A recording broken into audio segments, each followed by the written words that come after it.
2023년 4월 16일 둘째 주일 예배를 하나님께 드리겠습니다. 함께 기도하겠습니다. 사랑의 아버지 하나님, 이 좋은 날에 주님의 은혜를 허락하시고 또한 아버지 하나님 말씀으로 우리에게 허락하신 것 감사합니다.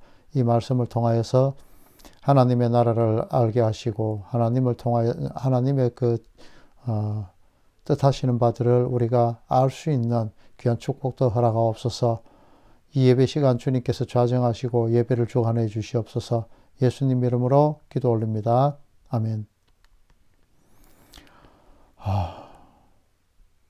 오늘은 씨 뿌리는 자의 비유라는 제목을 통해서 천국이 어떤 것인가에 대해서 알아보도록 하겠습니다. 오늘 말씀은 마태복음 13장 1절에서 9절 말씀입니다. 함께 봉독하도록 하겠습니다.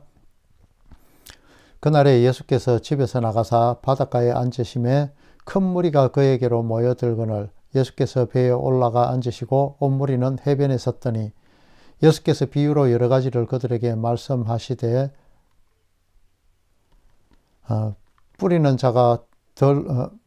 씨를 뿌리는 자가 뿌리러 나가서 뿌릴새 들어는 길에 떨어짐에 새들이 와서 먹어버렸고 들어는 흙이 얕은 돌밭에 떨어짐에 흙이 깊지 아니하므로 곧 싹이 나오나 해가 돋은 후 타서 뿌리가 없어짐으로 말랐고 들어는 가시떨기 위에 떨어짐에 가시가 자라서 기운을 막았고 들어는 좋은 땅에 떨어짐에 어떤 것은 100배 어떤 것은 60배 어떤 것은 30배의 결실을 하였느니라. 귀 있는 자는 들으라 하시니라.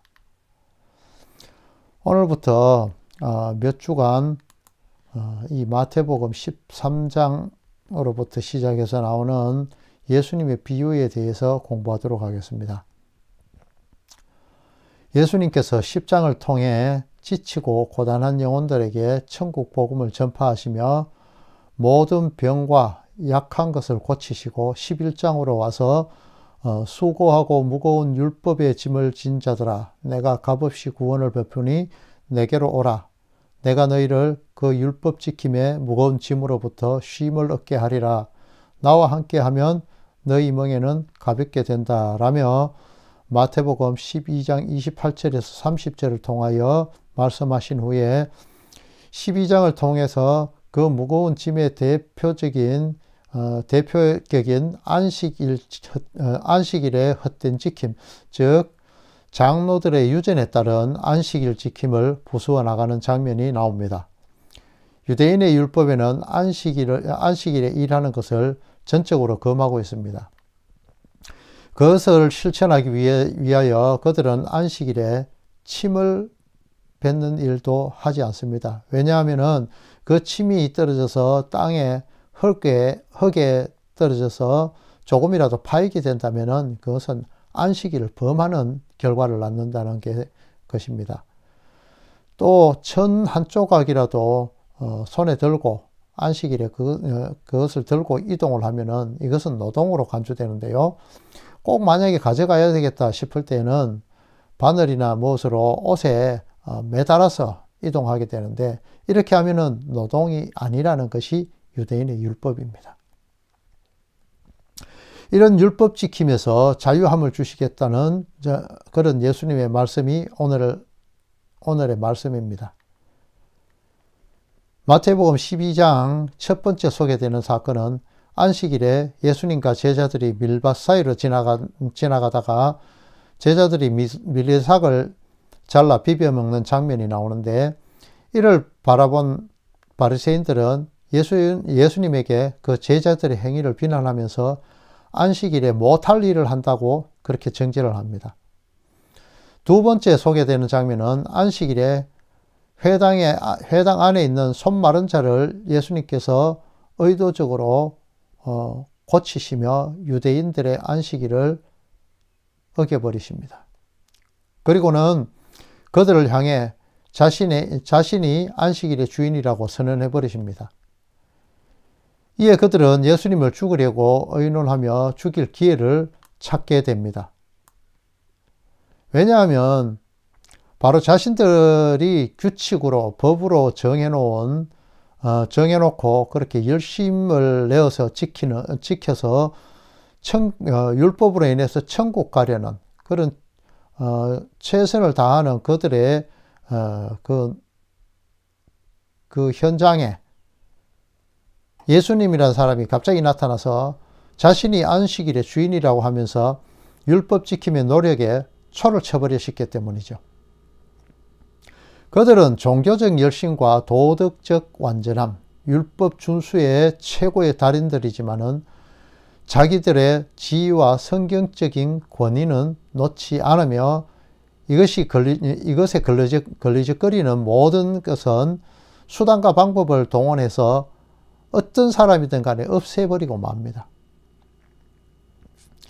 바리새인들은 예수님의 이러한 행위를 보고 귀신의 왕 바알세불을 힘입어서 이러한 행위를 한다고 병 고치는 예수님의 행위를 폄하합니다. 이들 율법주의자들은 예수님이 어느 곳에 태어날 것인지 구약에 비추어 알 정도로 구약에는 도통했으며 그 오심을 바라지를 않았다는 것, 그러니까 오심을 탐탁지 않게 생각했다는 것을 성경에 나타나는 구절을 한번 보도록 하겠습니다. 마태복음 2장 3절입니다. 헤롯 왕과 그 온 예루살렘이 듣고 소동한지라 왕이 모든 대제사장과 백성의 서기관들을 모아 그리스도가 어디서 나겠느냐 물으니 이르되 유대 베들레헴이오니 이는 선지자로 이렇게 기록된 바 또 유대 땅 베들레헴아 너는 유대 고을 중에서 가장 작지 아니하도다. 네게서 한 다스리는 자가 나와서 네 백성 이스라엘의 목자가 되리라 하였음이니이다. 자, 정확하게 딱 나오죠. 그들은 이미 예수님의 탄생이 어떻게 되어질 것인가, 또 오실 것에 대한, 그리고 예수 그리스도 즉 구원자로서 오실 것, 이스라엘의 목자로 오실 것을 알고 있었다고 그렇게 기록하고 있습니다.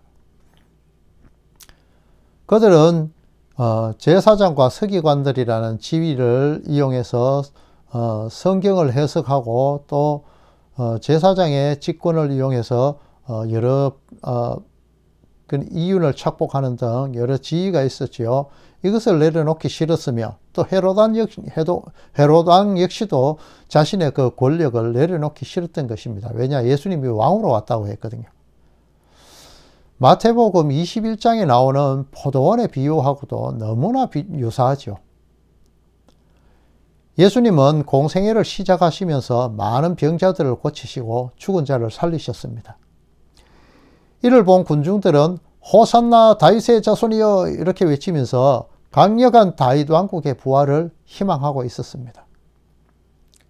군중들은 바리새인과 마찬가지로 예수님의 본질적 내면을 알아보지 못하고 우선 눈에 나타나는 기적과 이적 현상에만 붙잡혀 있는 것을 볼 수 있습니다. 광야 40년 동안 그랬듯이 그들은 눈앞의 떡과 물, 즉 힘의 원천인 이것들을 원하고 있다가 예수님께서 십자가에 못 박혀 죽어야 한다고 말하자 군중들은 갑자기 성난폭도로 변해서 바리새인과 유대인과 하나가 되어 예수님을 십자가에 못 박으라고 고함치며 결국 힘의 논리에서 벗어나지 못하는 그들의 실체가 까발려지고 맙니다. 여러분들은 어떠하신가요? 내가 원하는 세상의 부와 권력, 비록 작은 규모일지라도요, 이런 부와 권력을 요구하면서 그렇게 기도하다가 하나님이 그 기도를 들어주시지 않고 얻을 수 없게 되면 교회에 나오지 않는, 믿음이 약한 사람들은 교회에 나오지 않죠. 그리고 보통 일반인들 중에서 또 어떤 분들은 이러한 것을 자기가 원하는 것을 얻기 위해서 하나님을 믿는다는 자들이 무당을 찾아가거나 타로점을 보고 자기의 미래를 점쳐보는 것을 시도하진 않습니까? 대부분 그냥 재미로 본다고 하지만은 정말 그런가요? 내 미래를 알고 싶은 거잖아요. 우리의 미래는 천국 백성이 되는 것인데 그것은 눈에 보이지 않으니까 관심이 1도 없는 것이죠. 이 세상의 힘으로 대표되는 돈에 대해서 보면은 벼락부자가 된 사람들을 보면 대부분 가정이 파탄나고 자신도 폐인이 되다시피 하는 것을 종종 신문이나 TV로 봐서 아실 겁니다. 그래도 사람들은 그것을 원하죠. 왜냐? 눈에 보이니까요. 또 권력을 잡은 자들을 보면은 그 주변에는 그 사람의 거만함으로 인해서 그 주변을 다 떠나버리고 맙니다. 하지만 이들은 돈으로 권력으로 안 되는 것이 없는 세상이라고 생각하죠. 하나님은 그것들이 성도들에게 위험한 칼인 것인 것을 아시고 그것을 허락하지 않는 것입니다. 고고학자들이 헤롯 성전을 발굴하면서 밝혀진 사실인데, 성전 안에는 바알 신상을 함께 세워두고 하나님으로부터 얻지 못하는 것을 바알에게 구하는 인간의 가난함과 우상숭배의 극치를 보여주는 모습도 나타나고 있습니다. 그러면 예수님의 이적과 기적을 베푸시는 이유는 도대체 무엇일까요? 힘과 권력으로 로마를 쫓아내고 독립하여 다윗 왕국의 강력한 그 제국을 부활시키기 위해서일까요? 그렇지 않음을 성경을 통해서 우리는 이미 잘 알고 있습니다. 이사야서 42장에 그리스도로 이 땅에 오실 예수님에 대한 예언 성취에 그 초점이 있는 것입니다. 이사야 42장 7절에 보면은 네가 눈먼 자들의 눈을 밝히며 갇힌 자를 감옥에서 이끌어내며 흑암에 앉은 자를 감방에서 나오게 하리라. 이렇게 나오고요. 이사야 61장 1절에 보면은 주 여호와의 영이 내게 내리셨으니 이는 여호와께서 내게 기름을 부으사 가난한 자에게 아름다운 소식을 전하게 하려 하심이라. 나를 보내사 마음이 상한 자를 고치며 포로된 자에게 자유를, 갇힌 자에게 노임을 선포하며, 이렇게 나오죠. 마태복음 11장을 한번 보겠습니다. 요한이 옥에서 그리스도에게 당한 일을 듣고 제자들을 보내어 예수께 여짜오되 오실 그이가 당신이 오니까 우리가 다른 일을 기다리오리까? 예수께서 대답하여 이르시되 너희가 가서 듣고 보는 것을 요한에게 알리되 맹인이 보며 못 걷는 사람이 걸으며 나병 환자가 깨끗함을 받으며 못 듣는 자가 들으며 죽은 자가 살아나며 가난한 자에게 복음이 전파된다 하라. 이 세상, 나그네 된 세상에 말뚝을 받고 대장 노릇하려는 유대인들을 향한 예수님의 일갈이며, 가난한 자, 즉 세상에는 일도 관심이 없고 오직 오실 구원자만을 바라보며 그러한 가난한 자들에게 예수님은 복음인 자신을 전하십니다.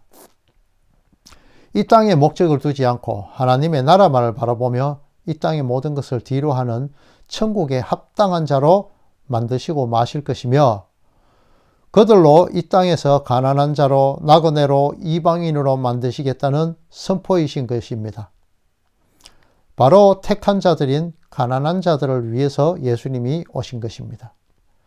창세기에서 보면은 가인의 라인의 선자들은 고대의 용맹한 자, 돈과 철을 다루는 자, 악기를 다루는 자, 유명한 자로 이 땅을 살아갔으나 아벨에게 속한 자들은 이름도 없이 떠돌이로 살며 우물을 파다가도 옆에서 와서 우기고 따지면 그냥 버려두고 다른 곳으로 옮겨 다니는, 현대판으로 보면은 참 바보 중에 바보로 그렇게 살아갑니다.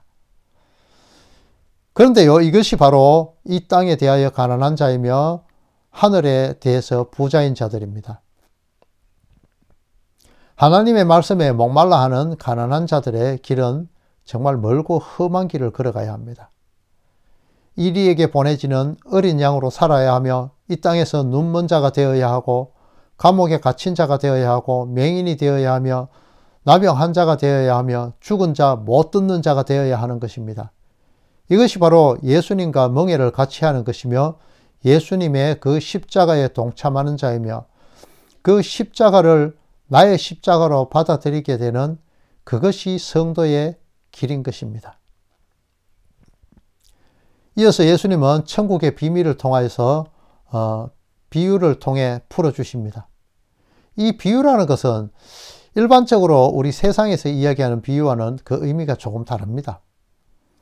제가 경찰에 몸을 담고 있을 때 경찰관들끼리는 무전을 통하여서 원거리 소통 의사소통을 합니다. 만약 이 무전 소통하는 그 의사들을 도둑이 듣게 된다면 경찰관은 그 도둑을 잡지 못하고 놓치고야 말 것입니다. 그래서 경찰관끼리는 음어라는 약속된 언어만을 사용해서 대화하게 됩니다. 여러분들이 경찰관의 무전 소리를 들으면 도대체 무슨 소리를 하는 거야? 이렇게 할 겁니다. 아무것도 알아듣지 못하는 것이죠. 마찬가지로 하나님의 택한 자들의 귀에는 예수님의 비유의 내용의 깊은 내용이 그들에게 들리지만은 그렇지 않은 자에게는 그 비유의 내용은 단순히 교훈적이고 도덕적인 것으로 밖에 들리지 않을 것입니다. 그래서 유수의 석박사들이나 판검사들이 교회에 와서 성경을 보고 말씀을 듣고 해도 예수님을 만나지 못하고 도덕이나 생활 짐서 정도로만 성경을 보고 설교를 듣게 되는 것입니다. 시편 78편 1절부터 3절을 보면요. 내 백성이여 내 율법을 들으며 내 입의 말에 귀를 기울일지어다. 내가 입을 열어 비유로 말하며 예로부터 감추어졌던 것을 드러내려 하니 이는 우리가 들어서 아는 바요 우리 조상들이 우리에게 전한 바라. 6장 9절입니다. 이 백성의 마음을 둔하게 하며 그들의 귀가 막히고 그들의 눈을 감기게 하라. 염려컨대 그들이 눈으로 보고 귀로 듣고 마음으로 깨달아 다시 돌아와 고침을 받을까 하노라 하시기로. 마태복음 3장 11절 보면요. 대답하여 이르시되 천국의 비밀을 아는 것이 너희에게는 허락되었으나 그들에게는 아니 되었나니 무릇 있는 자는 받아 넉넉하게 되되 없는 자는 그 있는 것도 빼앗기리라. 그러므로 내가 그들에게 비유로 말하는 것은 그들이 보아도 보지 못하며 들어도 듣지 못하며 깨닫지 못함이니라. 이렇게 이야기하고 있습니다. 참고로 세례 요한은 구약시대의 마지막 선지자입니다. 율법과 선지자는 요한 때라고 나오죠. 바로 그 말입니다. 그래서 요한은 천국에서 가장 작은 자라고 성경은 기록하고 있습니다. 예언의 실체이신 예수 그리스도 즉 구원자를 그러니까 천국을 직접 보지 못한 자를 작은 자라 이렇게 이야기를 하는 것입니다. 자, 이제 본론으로 들어가겠습니다. 오늘 본문을 보면은 씨 뿌리는 자의 비유에 대해서 나옵니다. 씨 뿌리는 자가 있고 네 종류의 뿌려지는 장소에 대해서 나옵니다. 이 비유의 주체는 밭도 아니고 씨도 아닌 씨 뿌리는 자임을 잘 기억해 두시고 들어주시기 바랍니다. 씨 뿌리는 자가 뿌리러 나갑니다. 첫 번째는 길가에 떨어지고 두 번째는 돌밭, 세 번째는 가시떨기 위, 네 번째는 좋은 땅으로 성경은 기록하고 있습니다. 여러분, 교회에 많은 교인들이 모이지만 진정한 하나님의 택하신 성도는 많지 않음을 지난번 설교를 통해서 성경을 찾아가며 말씀을 드린 바 있습니다. 이들 중에는요, 정치적인 표를 의식한 사람, 장사의 이익 때문에 또 친목을 위해서 심지어는 심심해서 나오는 사람도 있다 그럽니다. 베드로전서 3장 20절 말씀을 보면요. 그들의 전에 노아의 날에 방주를 준비할 동안 하나님이 오래 참고 기다리실 동안에 복종하지 아니하던 자들이라. 방주에서 물로 말미암아 구원 얻은 자가 몇 명뿐이니 겨우 8명이라. 이렇게 8명 뿐이라고 나오죠. 또 베드로후서 3장 7절은 이제 하늘과 땅은 그 동일한 말씀으로 불사르기 위하여 보호하신 바 되어 경건하지 아니한 사람들의 심판과 멸망의 날까지 보존하여 두신 것이니라, 이렇게 기록하고 있습니다.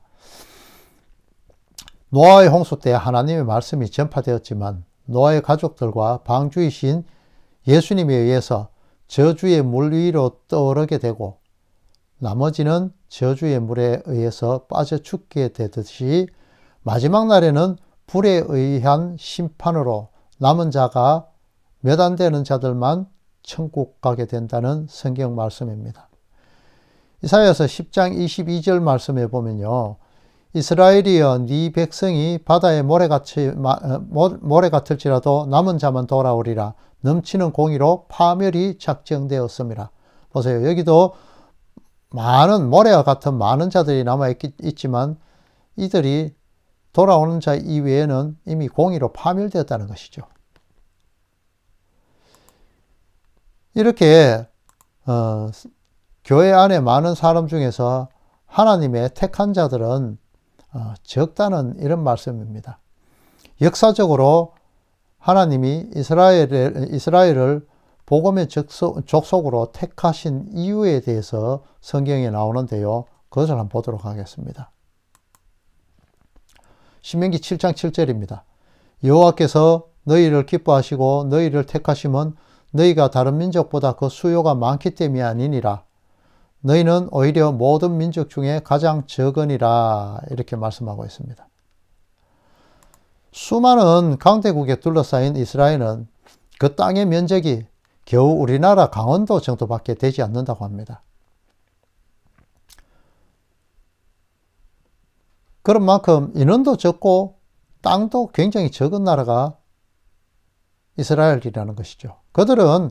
야곱의 부족들은 70명의 적은 숫자로 애굽으로 들어갔습니다. 애굽에서 어린 양의 피로 나타나는 예수 그리스도를 통해서 세상의 강함으로 규정된 애굽, 즉 율법으로부터의 노임을 받아서 홍해에서 모세에게 속하여 구름과 바다의 세례를 받고 고전 10장 2절에 나오죠. 서대반 집사님이 사도행전 7장 28절에 말하던 광야교회를 살아나오다가 요수아, 조수아, 예수아, 즉 예수님을 통해서 죽이는 율법인 모세를 뒤로 하고 가나안 땅인 천국으로 적은 수만 들어가는 모습을 성경이 그리고 있습니다. 바로 스스로의 능력이 아닌 하나님의 이끄심을 받은 남은 자, 즉 적은 수요만 구원의 길을 갈 것이라고 보여주시는 그 모형인 것입니다. 왜요? 좁은 길이라서 가기 싫거든요. 그래서 그곳을 가지 않습니다. 사람들은 원하지 않습니다. 힘들기 때문에요. 바로 이 광야교회를 사는 사람들의 마음의 상태가 본문의 4가지 바투로 나타나는 성도의 마음과 같은 것입니다. 그들은 하나님을 거부하며 우상인 금송아지를 세우고 배고프다, 물 달라, 고기 달라고 항상 불평만 하다가 광야에서 출애굽한 1세대가 다 죽고 새로운 세대인 이스라엘 60만이 다시 살아나는 것입니다. 이것이 바로 율법에 의해서 죽고 은혜로 인해 다시 살아나는 성도들의 모습을 그려주며 그들의 마음이 바로 길가, 돌밭, 가시들기 위와 같은 그러한 삶들을 반복하며 살았다는 그런 광야에서의 실패한 이스라엘 민족들의 모습을 보여주는 것입니다. 예수님은 그 제자들에게만 비유를 다시 풀어서 해석을 해주시는 장면이 나옵니다. 교회 시대를 살아가는 우리에게 성령 하나님께서 천국을 이해하고 말씀을 깨달을 수 있도록 해주시는 것이 예표적으로 나타나는 것이기도 합니다. 길가에 떨어진 씨는 이미 딱딱하게 경화된 땅에 뿌리를 내릴 수가 없겠죠. 그것이 바로 말씀이 뿌리를 내릴 수 없는 상태에 말씀을 받아들이지 못한다는 의미고요. 돌밭은 하나님의 말씀을 받되 낮에 되면 돌이 닳아서 뜨겁잖아요. 그래서 뿌리가 박히지 못하고 죽게 된다는 의미죠. 그래서 환난과 박해로 인해 넘어진다 이렇게 풀어주시고요. 가시떨기 위에는 모양만 그럴듯한 그런 폼으로 자라나다가 세상의 염려와 재물 유혹으로 인해서 하나님의 깊은 말씀을 깨닫지 못한다는 그런 말씀입니다. 그래서 결국 죽게 된다는 거죠. 좋은 땅이란 성령 하나님의 임재 가운데서 말씀에 깊이 있는 말씀을 깨닫고 그 말씀으로 인해서 천국이란 하나님의 통치권을 누리게 된다는 것을 나타내며 우리의 몸인 성령이 거하시는 전인이라고 이야기하셨잖아요. 우리의 몸이요. 하나님께서 다스리는 나라인 것입니다. 그래서요. 물론 장소적인 의미가 없는 것은 아닙니다. 심판 이후에는 하나님의 성도들, 택한 자들은 천국이란 장소로 옮겨지게 될 것입니다. 그런데 오늘 말씀 중에서 우리가 보통 4가지 밭의 비유라고 이야기하는데요. 이것은 씨 뿌리는 자의 비유입니다. 이 말씀 중에 아주 주목해야 될 것이 하나 있습니다. 밭이 스스로 땅을 부드럽게 하고 돌을 골라내고 가시를 걷어내고 좋은 땅을 만들 수 있습니까? 씨 뿌리는 자인 농부가 와서 거름을 주고 밭을 일구어서 부드럽고 좋은 땅으로 만든 후에 그곳에 씨를 뿌리는 것이 맞지 않는가요? 서두에 제가 주체가 씨나 밭이 아니라 씨 뿌리는 자가 주체라고 말씀을 드렸습니다. 밭은 스스로 좋은 밭이 될 수가 없으며 씨앗 역시 스스로 좋은 밭으로 옮겨가거나 싹을 틔울 수가 없습니다. 밭 주인의 수고로움, 즉 하나님의 열심으로 우리가 길가, 돌짝, 가시떨기 같은 우리의 마음들이 제거되고 좋은 밭이 되어 그곳에 씨가 떨어져 100배, 60배, 30배 결실을 맺게 된다는 그런 내용입니다. 여기서 씨나 밭이 한 일은 아무것도 없습니다. 오롯이 주인의 노력만이 있었습니다. 그저 가만히 있었는데 씨 뿌리는 자인 예수님께서 택한 자를 좋은 밭으로 만들고 그곳에 복음이라는 씨앗을 뿌리고 결실하게 만드신 것입니다. 일부 목사들은 성도들이 열심히 노력해서 좋은 밭이 되어야만 하나님께서 좋은 씨를 심어주셔서 많은 사람을 전도한다, 내지는 천국으로 간다. 이 앞뒤 문맥도 주체도 제대로 보지 않고 해석을 하는 것을 볼 수 있습니다. 인본주의적인 사고로 이 비유를 본다면 바로 그것이 길가, 돌짝, 가시떨기 밭인 스스로 좋은 밭이 되도록 열심히 열심을 내어야 하나님이 그곳에 씨앗을 뿌려준다고 잘못 생각을 하는 것이죠.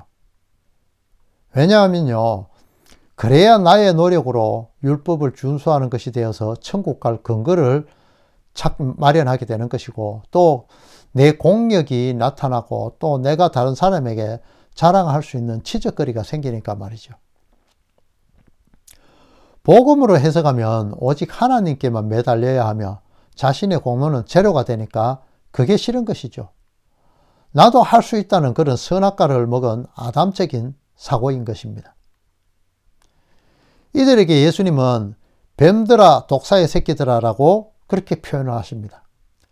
스스로 한 노력의 결과는 새가 물어가고 햇빛이 타서 죽고 재물과 염려로 씨는 죽을 수밖에 없는 상태가 되는 것입니다.